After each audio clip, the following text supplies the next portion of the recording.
के मार्गदर्शन में विभाग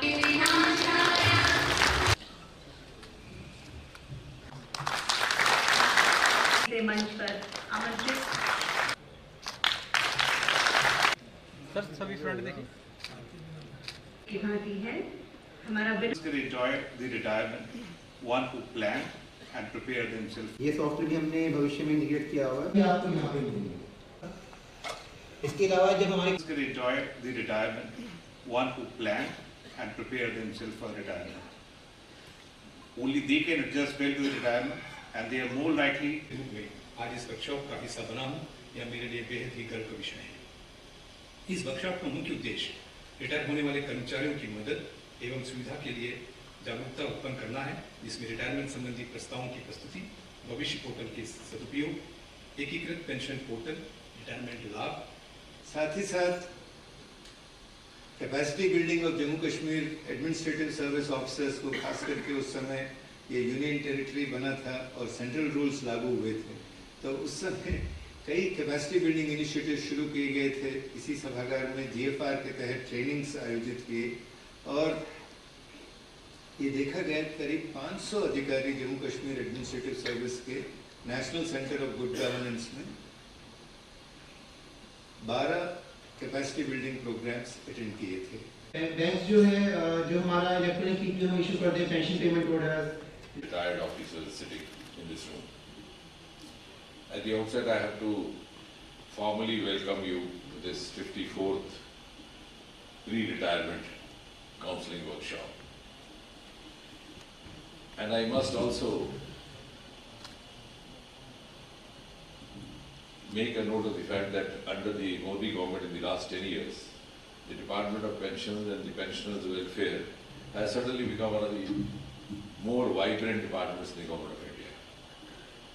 And those of us who have seen the earlier times will be able to recall what a difference it has happened.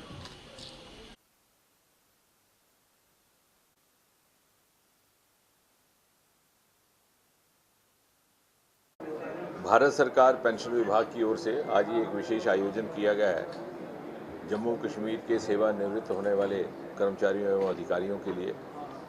और इस तरह का क्रम हमने देश भर में प्रारंभ किया है। मैं बधाई दूंगा हमारे सचिव श्रीनिवास जी और उनकी सारी की सारी टोली को कि देश के भिन्न भिन्न भागों में जाकर के इस प्रकार की कार्यशालाओं का आयोजन किया जा रहा है। हमारा ये मानना है कि जैसे प्रधानमंत्री मोदी जी अक्सर कहा करते हैं कि सन 2047 के भारत के निर्माण में या इंडिया 2047 के निर्माण में भारत के प्रत्येक नागरिक की किसी न किसी तरह की भूमिका रहेगी, तो सेवानिवृत्त होने वाले हमारे सज्जन और विशेषकर आज के युग में जबकि हिंदुस्तान में एक एवरेज लाइफ स्पैन भी बढ़ता जा रहा है, तो 60 वर्ष की उम्र में सेवानिवृत्त होने वाले हमारे सज्जन अपनी एक्सपर्टाइज, अपना तजुर्बा, एक्सपीरियंस और जिस क्षेत्र में उन्होंने काम किया है उसकी एक विशेष क्षमता लेकर के सेवानिवृत्त होते हैं, और किस प्रकार उन्हें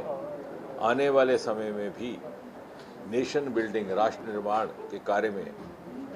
उनका उपयोग किया जा सके, सदुपयोग किया जा सके, इस पर भी चर्चा होती है, और किस प्रकार उनके जीवन में सरलता लाई जा सके, यानी किस प्रकार पेंशन के साथ जुड़ी हुई प्रक्रियाओं को सरल किया जाए, उसको लेकर के टेक्नोलॉजी का भरपूर उपयोग करना। हमारे यहाँ बहुत अनेकों ऐसे पोर्टल्स प्रारंभ किए गए हैं, जैसे भविष्य पोर्टल है, दीर्घायु पोर्टल है, जिनके माध्यम से आपको अपने पेंशन के कागजात की जानकारी प्राप्त हो जाती है। वो समय जाता रहा कि आपको एक दफ्तर से दूसरे दफ्तर तक जाना पड़ता था, और साथ ही साथ अनेकों ऐसे नए प्रावधान, डिजिटल लाइफ सर्टिफिकेट, हमने वो ज़माना देखा, आपने देखा हमारे सीनियर सिटीजन्स को अपनी पेंशन प्राप्त करने के लिए प्रति वर्ष अपने जीवित होने का प्रमाण पत्र लाना पड़ता था। उनको असुविधा तो होती, साथ में कहीं ना कहीं लगता कि शायद ये अमानवीय भी है। तो आज के युग में जब हमें टेक्नोलॉजी उपलब्ध है, हमने सरकार बनने के कुछ ही समय के बाद, मोदी जी के आने के कुछ ही समय के बाद उसमें थोड़ा बदल लाया, बायोमेट्री इंट्रोड्यूस की, और अब जबकि लाइफ स्पैन 70-80 से बढ़ने लगे तो ये ध्यान में आया कि बायोमेट्री भी शायद उतनी भरोसेमंद ना रहे, तो भारत सरकार में शायद पहली बार इस तरह का इनिशिएटिव लेते हुए फेस रिकग्निशन टेक्नोलॉजी का उपयोग किया गया है कि हमारे वयोवृद्ध एल्डर सिटीजन्स केवल मात्र अपने टेलीफोन में कैमरे की तरफ देखेंगे, उस ऐप के माध्यम से 50-55 सेकंड में उनका लाइफ सर्टिफिकेट बैंक तक उपलब्ध हो जाएगा। इस तरह से अनेकों प्रावधान लाए गए और मुझे विशेष इस बात की संतुष्टि है कि महिलाओं को लेकर के अनेकों ऐसे कानून, मोदी सरकार की ये खासियत रही है कि हमने नए कानून लाने के बजाय वो पुराने कानून जो या तो अंग्रेज सरकार की एक डूबियस लेगेसी थी जिसमें फ्यूडलिज्म का भाव था, उसको समाप्त किया और आने वाले समय में आज के युग के अनुकूल उनको ढाला। उसमें सेल्फ अटेस्टेशन प्रारंभ की गई सरकार बनते ही,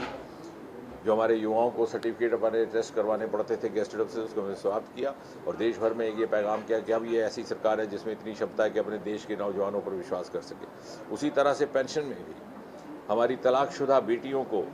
फैमिली पेंशन से वंचित रखा जाता था और शर्त ये थी कि वो तलाकशुदा होने का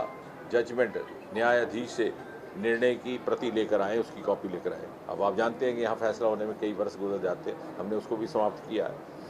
इसी प्रकार जम्मू कश्मीर के संदर्भ में जो शायद ज़्यादा जिस बात की अहमियत रहती है कि मिसिंग एम्प्लॉइज़, अगर कोई कर्मचारी गायब हो जाता है किसी भी कारण से, ख़ासतौर से जो आतंक से प्रभावित क्षेत्र हैं वहाँ पर कई बार ऐसी घटनाएं होती थी, तो उसे फैमिली पेंशन 7 वर्ष तक नहीं मिलता था या उसकी लाश उपलब्ध हो जाए, हमने उसको भी समाप्त किया। यदि 7-10 वर्ष पहले नौकरी करने से या नौकरी पूरी ना होने के से पहले किसी का दुर्भाग्यपूर्वक देहांत हो जाता था, उसको फैमिली पेंशन का अधिकार नहीं रहता, हमने वो भी समाप्त किया। क्योंकि जो युवावस्था में इस रफ्तार से व्यक्ति चला जाता है तो अपनी मर्जी से तो कोई वीर इस तरह की मृत्यु को प्राप्त नहीं होता। अगर वो चला गया है तो हमारा ये दायित्व बनता है कि हम उसके परिवार को संभालें, तो हमने उसको कानून को भी ख़त्म किया। इस प्रकार से और अब जो विजन 2047 जो मोदी जी के स्वप्न का भारत होगा, जब सन 2047 में हिंदुस्तान अपनी आज़ादी की 100वीं सालगिरह बनाएगा, तो उसका जो विजन डॉक्यूमेंट 2047 तैयार करना का काम भी इसी विभाग को सुपुर्द किया गया है। वहाँ पर भी हम सेवानिवृत्त सीनियर ऑफिसर्स का योगदान ले रहे हैं, क्योंकि भले ही जो आज की युवा पीढ़ी है जो सन 2047 में अपने करियर की प्राइम पर होगी, जिन्हें वो परमात्मा ने वो वरदान दिया है कि वो भारत का वो शताब्दी उत्सव मना सकेंगे, लेकिन ये जो बड़ी है, जो एल्डर पीढ़ी है, इसका भी ये दायित्व है और इसको ये वरदान है कि हम उस युवा पीढ़ी में क्षमता निर्माण का कार्य करें और इसलिए हमने उनको भी इसमें पूरी तरह से उपयोग किया। कहने का तात्पर्य ये, संक्षेप में फिर से कहूँगा कि हमारा ये मानना है और मोदी सरकार का कि प्रत्येक नागरिक, और उसमें हमारे पेंशनर्स, हमारे एल्डर सिटीजन्स भी शामिल हैं, राष्ट्र निर्माण में और सन 2047 के भारत के निर्माण के लिए एसेंशियल स्टेक होल्डर्स भी हैं, उनका दायित्व भी रहेगा और उनका सदुपयोग भी किया।